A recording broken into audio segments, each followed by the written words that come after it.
Hello everyone, this is Venus Brown of Diverse Spectrums.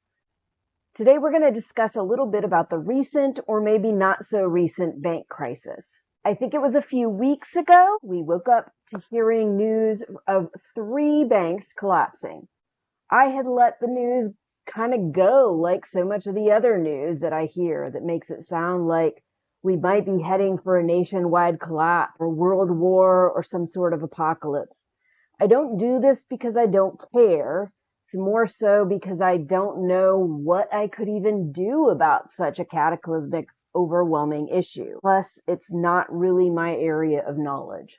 Then I had an appointment with the guy who takes care of some of our financial accounts. He's discounting most of what he is hearing from the powers that be, acting like nothing they say even matters. Now I know how any PR machine will put their own spin on hot button issues and give what Kellyanne Conway so aptly called alternative facts.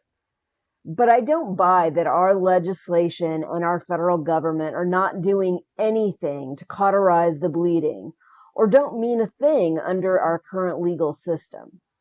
But that was the vibe I was getting from him, and I didn't feel like just taking this guy at his word. I get this stuff can be scary, especially when we're talking about people's livelihoods. But I also have heard him taking a bite at certain conspiracy-laden information that I know had been debunked. I decided I needed to take a closer look and see what I could find, at least on the surface. Now remember, I'm not trying to go super deep on this stuff. My digging deeper posts are supposed to dig a little bit deeper onto narrow topics, information, data points, and stats and the like.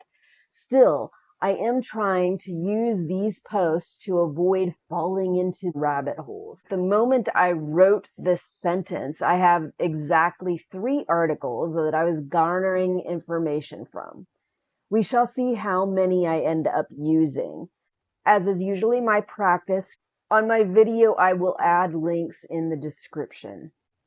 In an article in NPR Business, we learned much of the risks the biggest of those 3 banks took on loans that other banks might otherwise choose not to take. They were placed in investments that are often considered the least risky, and those are U.S. government bonds.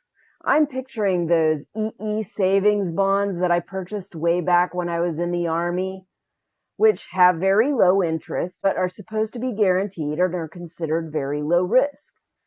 Maybe I should check on that, as I have plans to gift the cash out on those to my 2 offspring after they've been in college or out of the home for a while. Remember that line from the Game of Thrones? The Lannisters always pay their debts. Gotta love the line used in this article. The U.S. always pays back its debts. Now, for many of these bonds, Silicon Valley Bank selected the usual better-paying 10-year bonds. They pay higher at the end because they're held on to for so long. That was part of the risk, though. They have to hold on to them for a long time, which means little to no access during that time. They also have bought those bonds while interests were low. So when the rates went up, their older, lower rate value went down. Plus, while some customers are first-time business owners trying to run a startup, don't have a tremendous amount of funds, some of them were actually quite wealthy. Once those wealthy owners started noticing rumors about the bank, they started to pull very large accounts from the bank to place in what they viewed as larger, more sound banks. These are accounts so large that $250,000 government-backed guarantee of funds sounds like almost nothing. Look, I'll just say that the whole scenario didn't bode well. Their guaranteed funds are all tied up. Cashing them in requires selling at a massive loss, and the whole thing just created more panic. Panic selling is not good for a bank, and in this case, so many started pulling money so fast that the bank couldn't survive. According to an AP News article, this leaves an even larger problem. After these rumors and wealthy created a run on the banks, minority account holders who already experience a history of financial discrimination will likely be left in a bigger lurch. Financial discrimination of these groups is well documented and has not died out with old Jim Crow laws and the advancement of certain civil rights. While startups are being encouraged to move their money to larger banks, these are the very banks that often would not bank with many of these minority-owned startups. Having a collapse of this nature is likely to make things much worse for minority-owned businesses, their employees, other startups they help fund, and those who have invested in them. Still, according to this article, all is not lost. There's still hope on the horizon. There have been heavy investments in minority-led depositing institutions. These minority banks and financial institutions are key to wealth creation and key to helping to close the wealth gap that has persisted into modern times.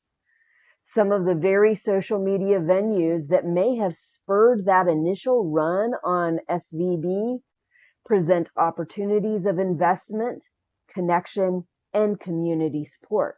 According to Chloe Whalen, a recent study found about 186 banks are in a similarly risky position to SVB when it comes to the chance of experiencing a run on the banks. There's a fourth bank called First Republic Bank, whose shares fell by 61.8% in a single day.